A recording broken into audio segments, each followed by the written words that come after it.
যেমন দাঁড় করেছিলাম করো, ঘোরো একটু আস্তে আস্তে, ঘোরো পুরোটা আস্তে আস্তে, পুরো ঘুরে আসো, হাতটা নামা, একটু পোজ দাও,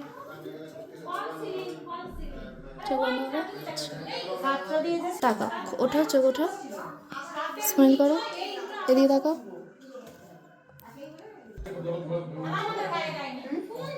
তাকাও, স্মাইল করো, স্মাইল করো,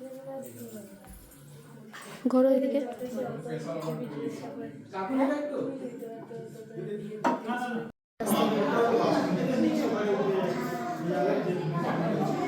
ফোনের দিকে তাকাও, ঘোরো তাড়াতাড়ি, ব্যাস হাতটা সামনে এনে রাখো, রাখো, রাখো, এমনি এমনি। তমসা, আজকে আমার কাছে সেজে তোমার কেমন লাগছে? অ্যাকচুয়ালি ও আমার বৌদি হবে সম্পর্কে, তো তুমি একটু বলো তোমার কেমন লাগছে, একটু জোরে বলো। খুব সুন্দর, দারুণ লাগছে। তোমার মনের মতো পেরেছি সাজাতে, থ্যাংক ইউ সো মাচ।